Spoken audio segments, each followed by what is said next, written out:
महाराष्ट्रावर, मराठी माणसावर सुरू आहे त्या आक्रमणाविरुद्ध कोणीतरी रणशिंग फुंकायला हवं होतं. ते आपण या ऐतिहासिक शिवसेना भवनाच्या वास्तूतून फुंकतोय. बाळासाहेबांनी आम्हाला एक मंत्र दिला आणि तो आयुष्यभराचा मंत्र आहे. ते नेहमी सांगायचे आम्हाला, तू काही पाप केलं नसशील, तुम्ही काही गुन्हा केला नसेल, तुझं मन साफ आहे तर कुणाच्या बापाला घाबरू नका. आणि आज उद्धव ठाकरे सुद्धा आपले पक्षप्रमुख याच पद्धतीनं ही शिवसेना पुढे घेऊन जात आहे. आजची पत्रकार परिषद घेण्याचं प्रयोजन यासाठीच आहे की आम्हाला संदेश द्यायचा आहे की महाराष्ट्र गांडूची औलाद नाही.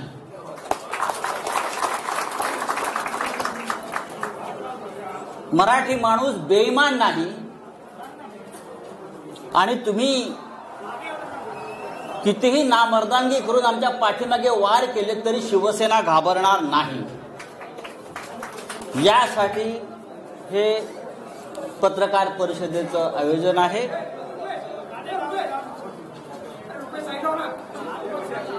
गेल्या काही दिवसापासून आपण पाहताय त्यांना पाडायचं आहे, घालवायचं आहे. आणि त्यासाठी केंद्रीय तपास यंत्रणांचा गैरवापर सुरू आहे. खोटे आरोप, बदनाम्या, केंद्रीय तपास यंत्रणांचा दबाव. एकतर तुम्ही सरेंडर व्हा, गुडघे टेका,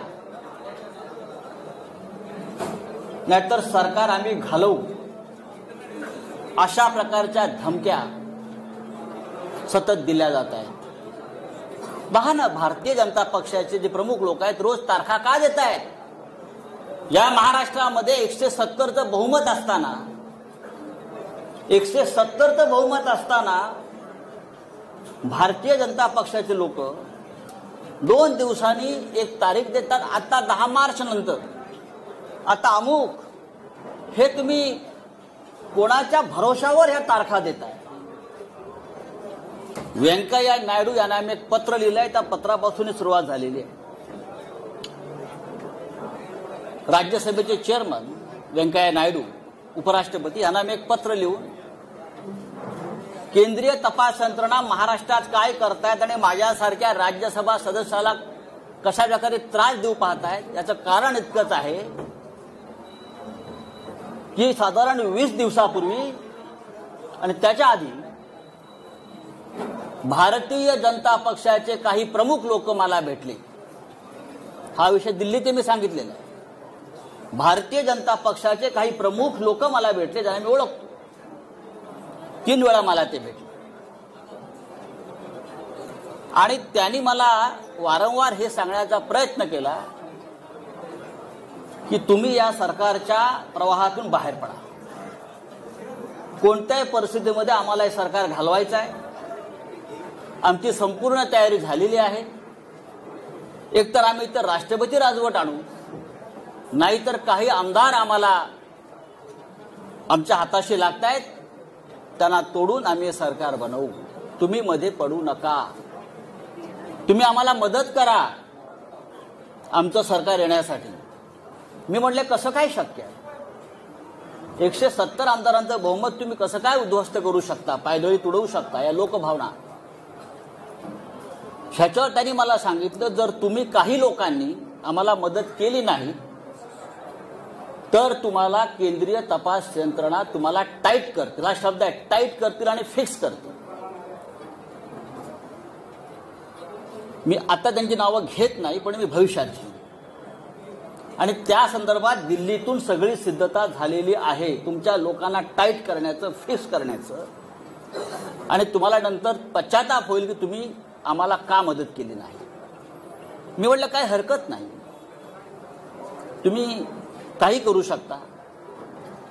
पण महाराष्ट्राच्या सरकारला किंवा ठाकरे सरकारला नख लागेल असं कोणतेही कृत्य आमच्या सगळ्याकडून होणार नाही. त्यांनी मला असंही सांगितलं, तुम्ही पाहिलं असेल की सध्या पवार कुटुंबांवर धाडी पडतायत. सध्या त्याच काळात सध्या पवार कुटुंबावर धाडी पडतायत आणि ते सुद्धा प्रकरण सोपं नाही. आम्ही त्यांना सुद्धा टाईट करतो. शरद पवार आणि मी नंतर माहिती घेतली तर त्याच दरम्यान एक दिवसाच्या आड दुसऱ्या दिवसापासून पवार साहेबांच्या म्हणजे पवार कुटुंबियांच्या घरावर सातत्यानं धाडी पडू लागल्या. ईडीचे लोक हे त्यांच्या घरात, त्यांच्या मुलींच्या घरात, बहिणींच्या घरामध्ये 8-8 दिवस जाऊन ठाण बांधून बसले, बाहेर पडायला तयार नव्हते.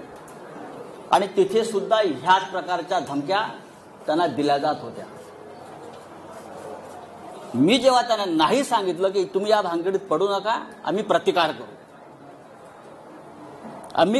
करू, सरकार पाडण्याचा प्रयत्न झाला तर महाराष्ट्रामध्ये ठिणगी पडेल, तेव्हा त्यांनी मला असं सांगतात की काही होणार नाही, आम्ही केंद्रीय पोलीस बल आणून सगळ्यांना थंड करू, ईडी तर आहेच, केंद्रीय तपास यंत्रणा आहेच. आणि तिसऱ्या दिवशी ताबडतोब माझ्यावर आणि माझ्या आसपासच्या लोकांवर ईडीच्या धाडी पडायला सुरुवात झाली. तिसऱ्या दिवशी अत्यंत वाईट पद्धतीने पहाटे 4 वाजता, पहाटे 3 वाजता आणि त्याच्या आधी धाड पडण्याआधी तो मुलुंडचा जो दलाल आहे तो पत्रकार परिषद घेतो आणि सांगतो की आता संजय राऊतांना अटक होणार आहे, आता ईडीचे लोक त्यांच्या घरी पोहोचणार आहेत, या माणसाच्या घरी पोहोचणार आहेत. हा काय प्रकार? तुमचं सरकार महाराष्ट्रात आलं नाही याचा तुम्ही सूड अशा प्रकारे केंद्रीय तपास यंत्रणांचा, सीबीआयचा, ईडीचा गैरवापर करून आम्हाला त्रास देता आणि तुम्हाला असं वाटतं की आम्ही झुकू? बाळासाहेब ठाकरेंनी आम्हाला शिकवलं नाही गुडघे टेकायचं, अजिबात. हे शक्य नाही. तुम्ही काही करा, हे सरकार पडणार नाही. मी वारंवार त्यांना सांगत राहिलो आणि जेव्हा जेव्हा मी त्यांना सांगत आलो त्या दिवशी माझ्या नातेवाईकांच्या, माझ्या मित्रांच्या घरावर रेड पडत गेले. म्हणजे मला फ्रेम करण्यासाठी त्यांनी माझ्या आजूबाजूच्या लोकांना फ्रेम करण्याचा प्रयत्न केला. खोटी प्रकरण आहेत सगळी. जे आरोप माझ्यावर झालेले आहेत त्यातलं एकही प्रकरण खरं नाही. कोणत्याही प्रकरणात, कोणत्याही धंद्यात अशा प्रकारच्या मुळात मराठी माणसानं धंदा करू नये असं यांना वाटतं, म्हणून ते आपल्याला टाईट करतात. माझी मुलं असतील, माझे नातेवाईक असतील, माझा मित्र परिवार असेल, प्रत्येकाला बदनाम करायचं, खोट्या नावाने फोन करायचं. आत्ता तुमच्याकडे ईडी पोहोचत आहे, मुलांना फोन करायचा, उद्या सकाळी 4 वाजता ईडी आणि सीबीआय तुमच्या घरी येत आहे, उद्या सकाळी तुमच्या वडिलांना अटक करून घेऊन जातील. इतकं निर्घृण पद्धतीनं राजकारण या महाराष्ट्रामध्ये कधी झालं नव्हतं. हे भारतीय जनता पक्षानं नालायकपणा सुरू केला या महाराष्ट्रामध्ये. गेल्या काही वर्षापासून आपण पाहतोय, वर्षभरापासून शिवसेना आणि उद्धव ठाकरे यांच्यावरती हल्ले सुरू आहेत. खोटे काय? एक प्रकरण मी तुम्हाला आता सांगतो सत्य काय. आतापर्यंत शिवसेनेकडून आपण कधी उत्तर दिलं नव्हतं. आता उद्धवजींनी मला सांगितलंय आधी लोकांसमोर वस्तुस्थिती येऊ द्या, सत्य येऊ द्या आणि मग आपण बघू काय करायचं. खरं म्हणजे ही आजची पत्रकार परिषद ही ईडीच्या कार्यालयासमोर घेण्याची आमची योजना होती. पण नंतर आमची चर्चा झाली की सुरुवात इथून करू आणि अंत तिकडे करू. पाहू महाराष्ट्रात कोण राहताय ते, तुम्ही राहताय की आम्ही राहतो. हा महाराष्ट्र आमच्या बापाचा आहे. हे बाहेरचे लोक येऊन आमच्यावरती दादागिरी करणार, आमच्या घरात घुसणार, आमच्या बायका मुलींकडे बघणार, हा, आणि भाजपवाले टाळ्या वाजवणार.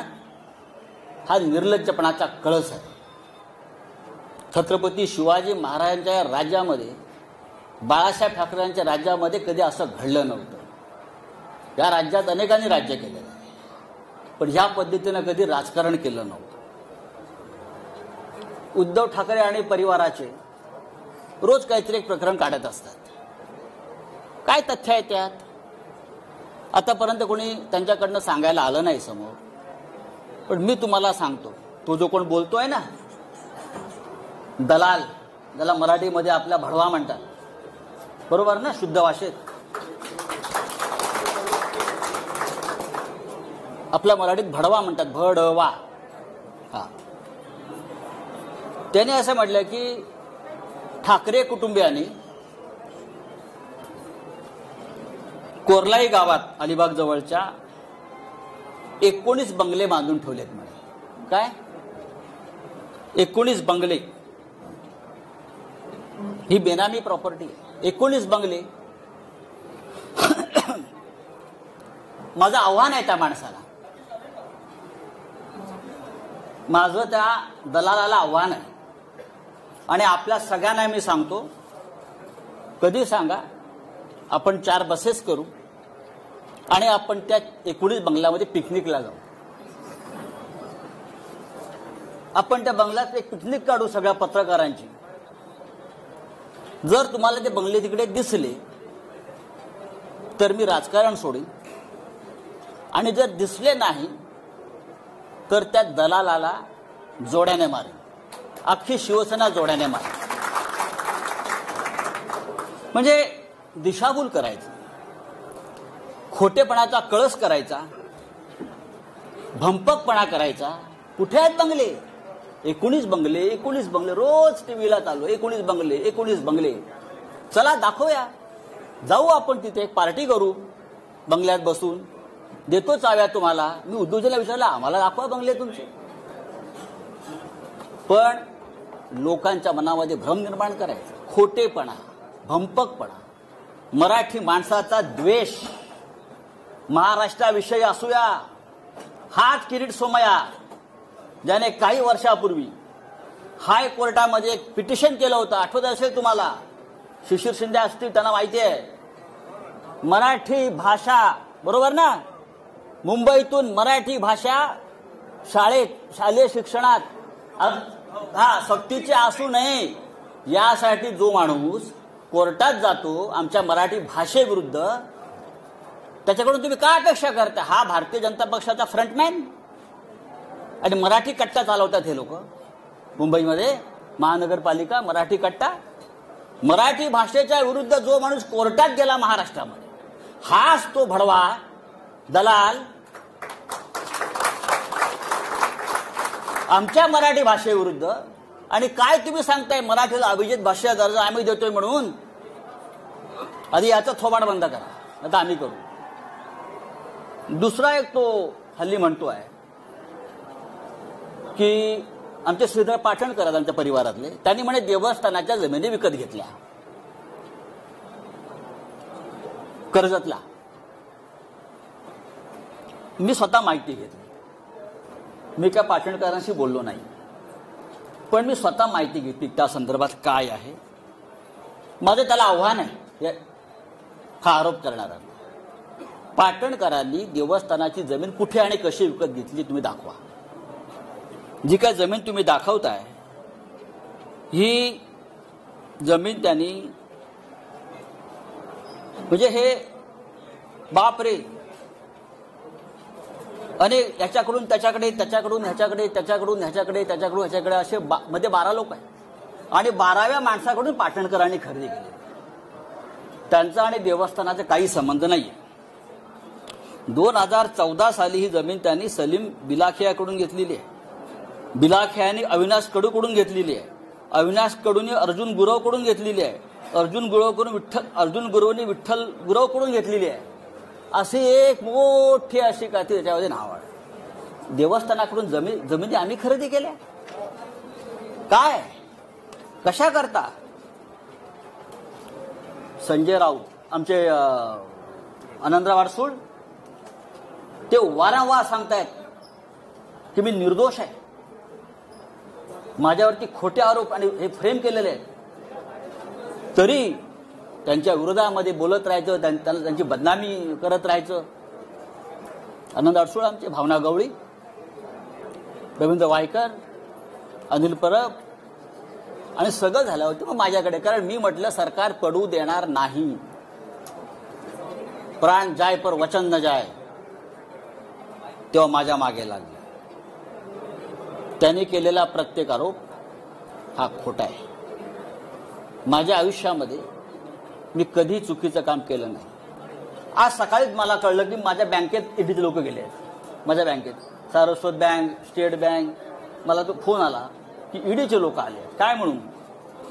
तुमचे 20 वर्षाचे म्हणे बँकेचे स्टेटमेंट्स घेऊन गेले. 20 वर्षाचे. बोलो ठीक आहे, घेऊन जाऊ द्या. बरं, ईडीचा तपास कसा आहे बघा, फार गमतीचा तपास आहे. माझं गाव अलिबाग. आता माझी जमीन लहानसण जी असेल ती अलिबागलाच असेल ना, ती मॉरिशसला नसेल किंवा भारतीय जनता पक्षाच्या नेत्यांप्रमाणे कुठे लंडन अमेरिकेत माझ्या प्रॉपर्ट्या नसतील. 50 गुंठे जमिनीचा तपास ईडी करताय. किती?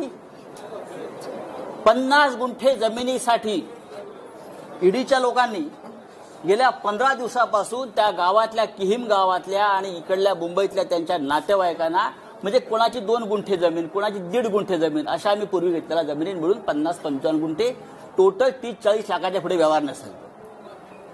पहाटे 4 वाजता घरात घुसायचं, त्या गरीब लोकांना उचलायचं आणि ईडीच्या कार्यालयामध्ये आणून बसवायचं आणि धमक्या द्यायच्या, तुला जेलमध्ये टाकील, तू संजय राऊतांच्या विरुद्ध लिहून दे की तुला त्याने किती कॅश दिली. गरीब लोक आहेत, घाबरतात. त्यातले काही लोकांच्या आई वडिलांकडून घेतलेले आहेत, ते मरून गेलेले आहेत. बरं का, 12-12, 14-14 तास बेकायदेशीरपणे त्यांना डांबून ठेवण्यात आलं. कोणत्या कायद्यानं? कोणता तपास आपण करताय?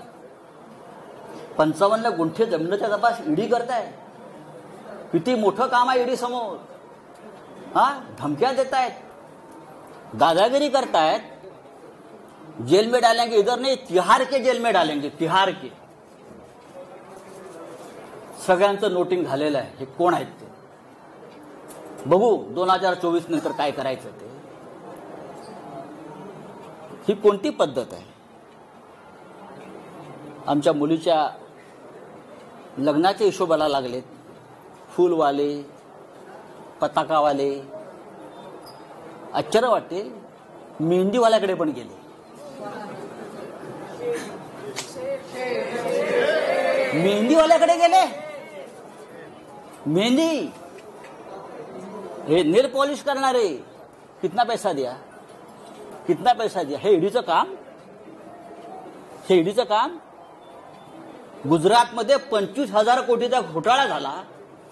त्यांच्या डोळ्यासमोर 2 वर्ष FIR नाही घेतली तुम्ही. 1 वर्षापूर्वी मुंबईत एक लग्न झालं एका भारतीय जनता पक्षाच्या नेत्याच्या मुलीचं. आम्ही का बोललो का? ते वनमंत्री होते म्हणून त्यांनी त्या लग्नाचा सेट जंगलाचा केला, जंगलाचा. आणि त्याला फील यावा जंगलाचा म्हणून ते कार्पेट टाकलं होतं. त्याची किंमत 9.5 कोटी रुपये होती. ईडीला काय दिसलं नाही का? हे आम्ही म्हणतो घरातलं लग्न आहे, घरात शिरायचं नाही, पण आमच्या घरात तुम्ही शिरता अशा पद्धतीने. म्हणजे ही काय पद्धत काय? मुलांच्या घरात तुम्ही शिरताय, मुलांच्या दुकानात शिरताय, मुलांच्या कामाच्या ठिकाणी शिरताय, दादागिरी करताय, देख लेंगे बोलताय. अरे बघा ना, मी सांगतो बघा. मी पहिला माणूस आहे सांगणारा की बघा म्हणून. बघूनच घ्या. जेलमध्ये टाकणारा टाका, मी जायला तयार आहे. पण माझ्याबरोबर तुम्ही सुद्धा असाल सगळे. आता मी काही गोष्टी तुम्हाला सांगतो, हळूहळू त्या सांगायला हव्यात.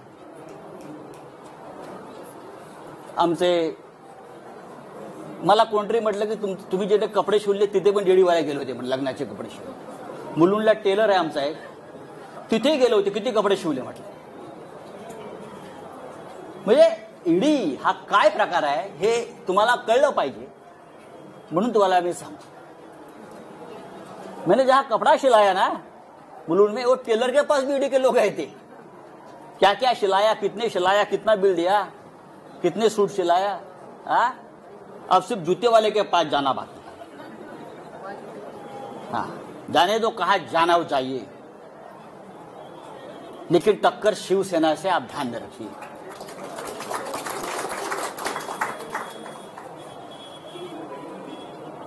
एक दूध वाला है हरियाणा में, एक दूध वाला है, मिल्कमैन सर्वर। मैं पूछना चाहता हूं ईडी से, क्या आप ये नरवर को पहचानते हो?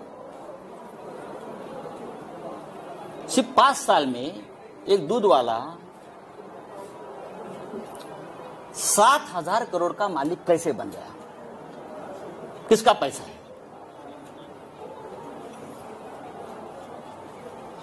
7,000 करोड़ का मालिक कैसे बन गया? जब से महाराष्ट्र में बीजेपी की सरकार आ गई, तब से उसका महाराष्ट्र में आना जाना शुरू हो गया। बीजेपी के नेता मुख्यमंत्री के घर में उनका तो खुला आना जाना रहता था। उसके बाद उसकी प्रॉपर्टी बढ़ने गई। किसका पैसा उसके पास है? किसने किया मनी लॉन्ड्रिंग?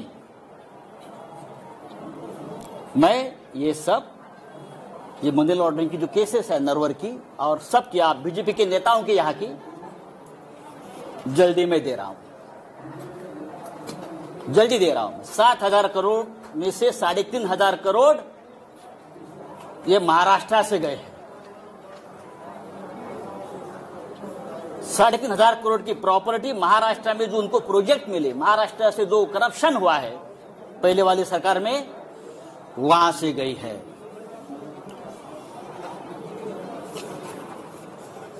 महाराष्ट्र में सबसे बड़ा घोटाला जो है फडणवीस सरकार के काल में, बहुत हो गए, लेकिन सबसे बड़ा घोटाला हुआ है महा आईटी में। 25,000 करोड़ का घोटाला है। 25,000। कौन है अमोल काळे? कहां छुपाया उसको बताइए। Who is Amol Kale? Who is Vijay Dhawangale? सबके अकाउंट्स, सबके लिंक्स, सबके मनी ट्रांजैक्शंस, सबके किसके साथ जुड़े हैं, बिना टेंडर किसको कॉन्ट्रैक्ट मिले हैं, पैसा कहां कहां गया है। 2 दिन में जाएगा ईओडब्ल्यू के पास, फिर जाएगा ईडी के पास। 5,000 करोड़ का तो हिसाब मेरे पास आया है। 5,000 करोड़ का हिसाब मेरे पास आया है, वो जाएगा। हमारी 1 गुंठा जमीन आप निकालते हो, हमारे कितने बंगले, 19 बंगले निकाल रहे हो जो नहीं है जमीन पर। हाँ, मैं सेंटर ही हूं, आप मुझे नहीं बदल सकते। आप मुझे बताइए, ईडी के पास काम नहीं है क्या? जो हमारे जैसे मिडिल क्लास लोग जो है महाराष्ट्र में, उनके पीछे पड़े हो। पढ़ना है तो पढ़ लीजिए, लेकिन आपने गलत आदमी से पंगा लिया है। आपने शिवसेना से पंगा लिया है, आपने महाराष्ट्र से पंगा लिया है। मैं इतना आपको बताना चाहता हूं। अब मैं वापस आता हूं, परत आता मी येतो। तुमचे प्रिय जे रोज असतात ना तत पप करत, त्यांनी म्हणे पीएमसी बँक घोटाळा काढला। पीएमसी बँक घोटाळा, दुसरे काढलंय पत्राचाळ, आणि पीएमसी बँक घोटाळा पत्राचाळीशी त्यांनी आमचा सगळ्यांचा संबंध लावला। माझं तिथे बँकेत कधी खातं नाही, मला ती बँक कुठे माहित नाही। पत्राचाळ मी अद्याप बघितलेली नाही। ठीक आहे, माझ्या आसपासचे मित्रपरिवार त्या व्यवसायात कुठे असतील मला माहित नाही, असू शकतात माझे। आणि मी कधीही ज्यांची नावं घेतली आहेत ते सगळे माझे मित्र आहेत, मी कधी टाळणार नाही। मी पळपुटा नाही, माझे मित्र आहेत ते, आणि माझे मित्र आहेत म्हणून त्यांना फ्रेम केलेलं आहे, पण मला माहिती आहे। मला त्रास देण्यासाठी. आता हे जे कोणी आहेत तुमचे दलाल भडवे, ज्याला आपण मगाशी म्हणत होतो, ते वारंवार जे सांगतायत की पीएमसी बँक घोटाळ्यातले पैसे हे वापरतायत आले आहेत. राकेश वाधवान, मला वाटतं नाव त्यांचं, राकेश वाधवान हे पीएमसी बँक घोटाळ्यातला एक असा आरोपी आहे. बिल्डर आहे मोठा तो होता.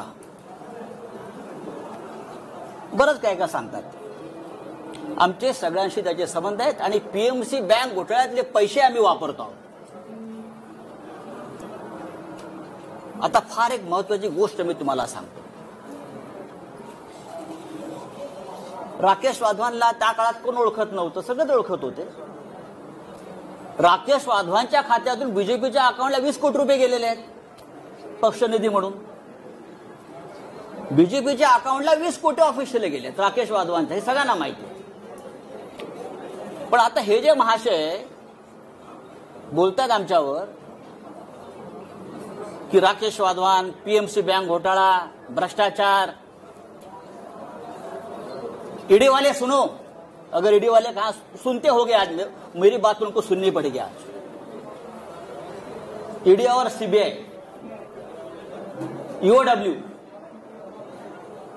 प्रधानमंत्री और गृह मंत्री आज मेरा ये जो स्पीच है वहां बैठकर सुन रहे हैं, मुझे मालूम है. ये जो है अभी किरीट सोमैया ना, क्या उसका नाम, हाँ, वो बोलता है कि राकेश वाधवान एक भयंकर मानुस है, उसने भ्रष्टाचार किया है, पीएमसी बैंक घोटाला किया है, लोगों का पैसा डुबाया है. अब मैं पूछना चाहता हूं भाई, ये निकॉन इंफ्रा कंस्ट्रक्शन कंपनी किसकी है? निकॉन इंफ्रा कंस्ट्रक्शन कंपनी किसकी है? ये कंपनी किरीट सोमैया की है, उसका फैमिली की है, नील किरीट सोमैया की है और वो राकेश वाधवान का पार्टनर है.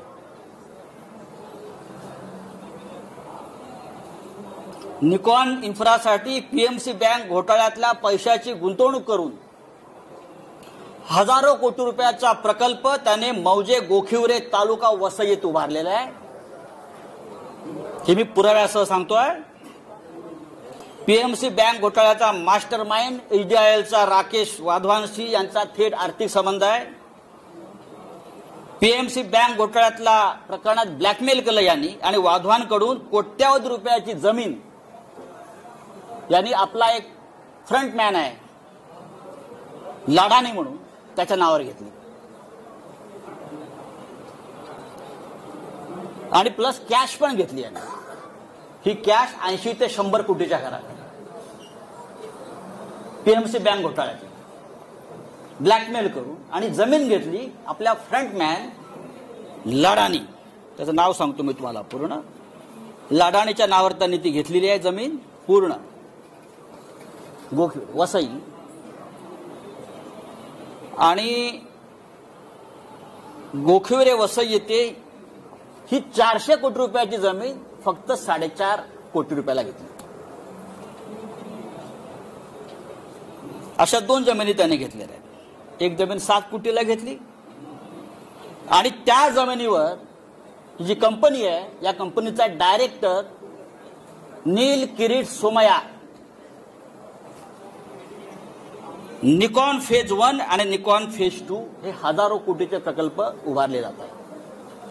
हा सगळा पीएमसी बँकेतला पैसा.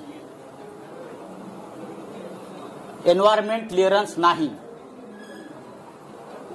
एन्व्हायरमेंट क्लिअरन्स नाही, अनेक नियमांचं पायमल्ली केलेली आहे. राष्ट्रीय हरित लवादानं जर आता ऍक्शन घेतली तर त्याला 200 कोटी रुपयाचा दंड होईल. माझं आदित्य ठाकरे पर्यावरण मंत्री यांना आवाहन आहे, ताबडतोब यात लक्ष घाला आणि या प्रोजेक्टच्या संपूर्ण परवाने रद्द करा आधी.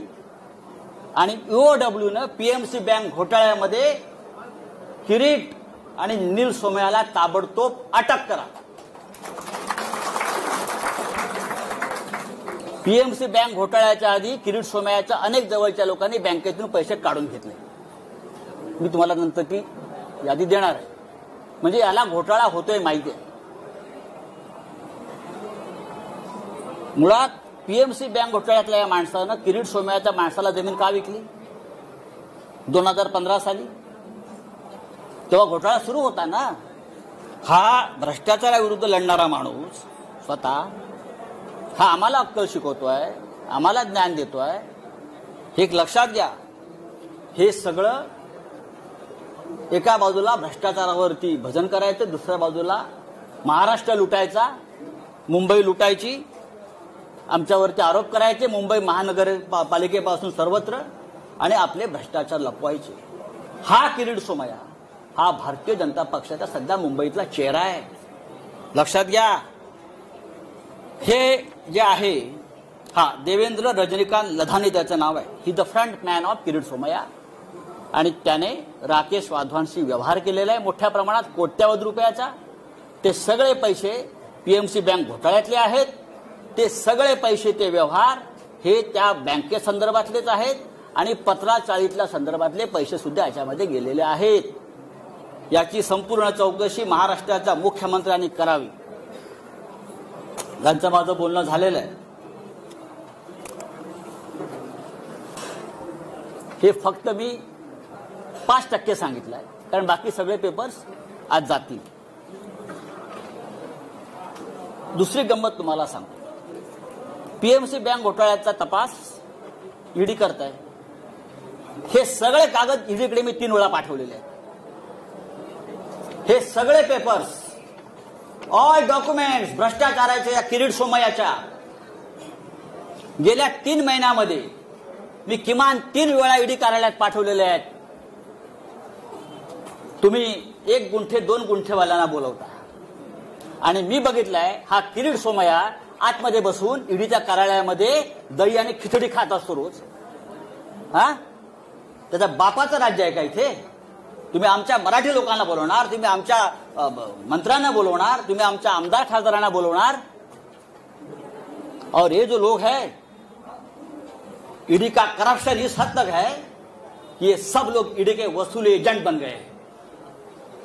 और मैं ये बहुत दावे के साथ कहता हूं. अब और एक मैं आपको बहुत इंटरेस्टिंग और मजे की बात बताने चाहता हूं. ईडी वाले सुनो और हिम्मत है तो मेरे घर पर आइए. मैंने पहले भी इस मंच से कहा था मैं नंगा आदमी हूं, मैं शिव सैनिक हूं. आप कितना भी मेरे बारे में गलत कर लीजिए, कितनी भी फ्रेम कर लीजिए, आई विल फाइट. मैं ईडी वाले से पूछता हूं कि जितेंद्र चंद्रलाल नवलानी कौन है? नाम लिख लीजिए. जितेंद्र चंद्रलाल नवलानी. ये नाम सुनकर मुंबई और दिल्ली के ईडी ऑफिस का सांस बंद हो गया होगा. उनको पसीने छूटे हैं.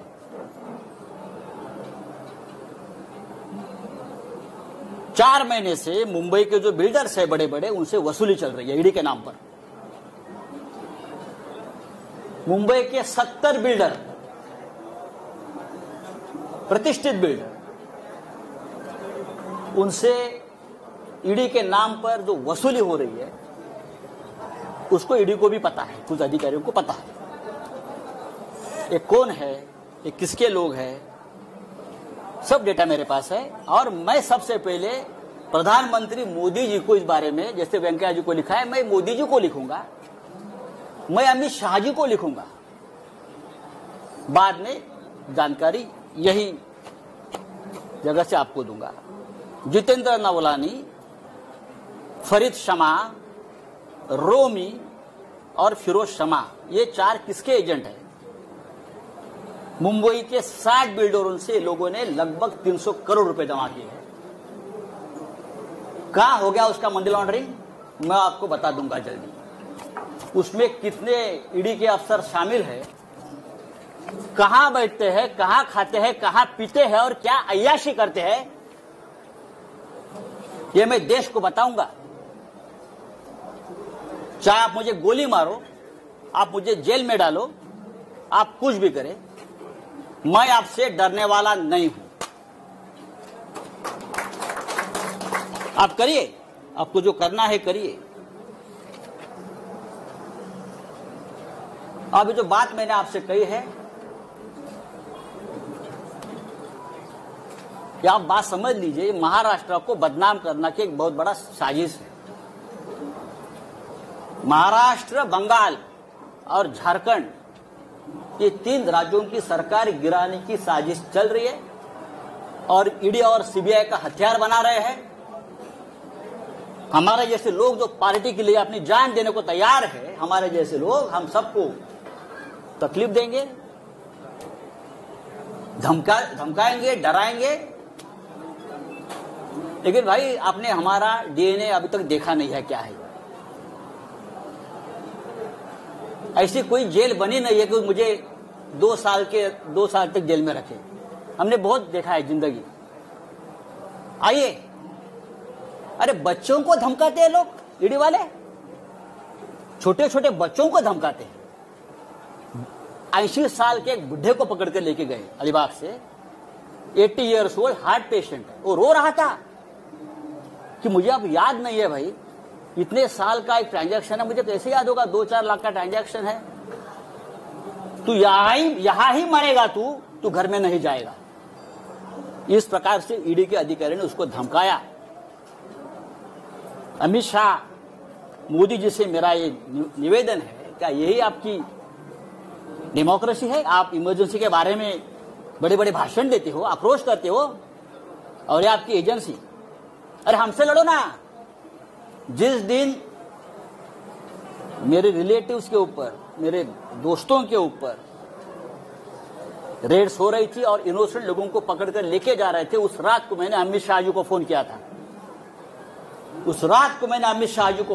था। मैंने कहा कि अमित शाह जी, मैं आपका बहुत रिस्पेक्ट करता हूं, आप बड़े नेता है, आप देश के गृह मंत्री हैं, लेकिन ये जो चल रहा है ये ठीक नहीं है। अगर आपकी मुझसे दुश्मनी है तो आप मुझे अरेस्ट करिए, मैं तैयार हूं। आप मुझे टॉर्चर कीजिए, लेकिन आप मेरे नजदीकी, मेरे दोस्त, मेरे रिलेटिव्स, मेरे बच्चे, आप उनको क्यों टॉर्चर कर रहे हो आपकी एजेंसी? मैंने कहा उनको। और भी मैंने लोगों से बात की। ये शिवसेना भवन है, बाला साहब ठाकरे जी से हमने हमेशा प्रेरणा ली है। ये महाराष्ट्र है, ये छत्रपति शिवाजी का महाराष्ट्र है। मैं इतना ही कहूंगा, आप करिए कुछ भी, हम झुकेंगे नहीं, हम डरेंगे नहीं, हम झुकेंगे नहीं, लेकिन आपको झुकाएंगे हम। किसी भी हालत में महाराष्ट्र में ठाकरे सरकार रहेगी और 2024 में भी देश में परिवर्तन होगा।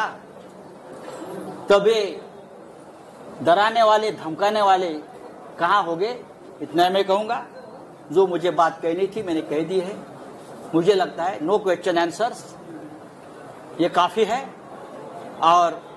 और ये बात अब तक, ये कहानी पूरी नहीं हुई है, ये ट्रेलर है।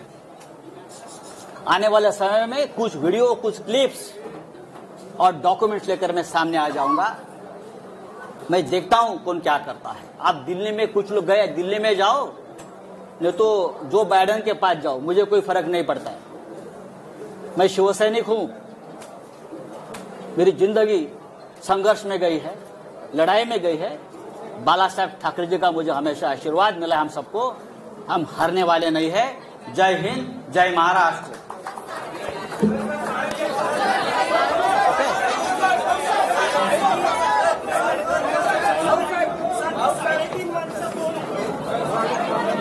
अजून एक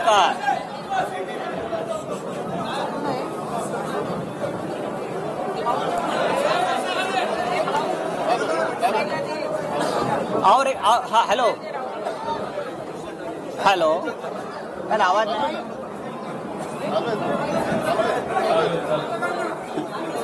देवेंद्र फडणवीस जी का और एक फ्रंटमैन है जिसका नाम मोहित कंबोज।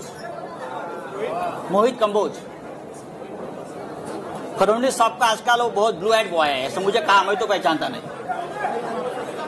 वो फडणवीस साहब को डुबाने वाला है। ये जो मैं देख रहा हूं मैं थोड़ा सा बाकी है। ये जो पत्राचाल वाला इशू निकाला है ना, ये पत्राचाल की जमीन खरीदने वाला मोहित कंबोज है,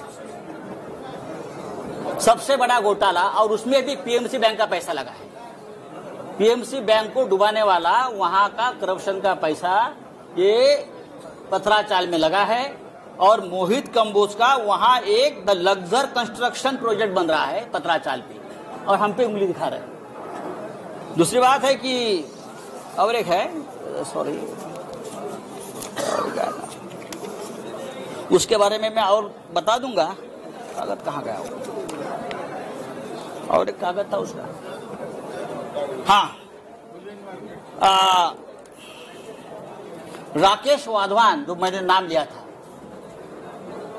राकेश वाधवान, उसके पास से ये मोहित कंबोज के केबीजी ग्रुप ने 1,65,000 स्क्वायर मीटर की जगह में 40 एकड़ क्षेत्र में से 455,715 स्क्वायर मीटर, जिसकी कीमत है 12,000 करोड़, मोहित कंबोज ने खरीद लिया। कितने में खरीद लिया? 100 करोड़ में सिर्फ। कैसे? किसका पैसा है? और लोग बोलते हैं ये हमारे फडणवीस साहब का ब्लू आइड बॉय है। ये Kamboj bio farming private limited, KBG ventures, Ironman real estate, Tirth experience private limited, KBG hotels, Shivabi hotel, silver stick film company, Kaal Bhairav ventures, Naps media solutions, PM reality, Kaal Bhairav, उसमें किसका पैसा कहां से आया है फडणवीस साहब, सिर्फ आपको ही मालूम है। धन्यवाद।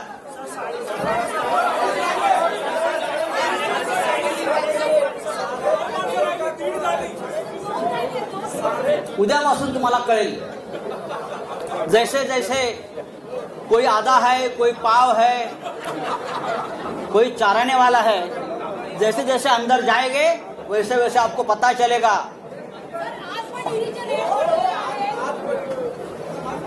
चलिए, धन्यवाद। ठीक झालं का? हाँ?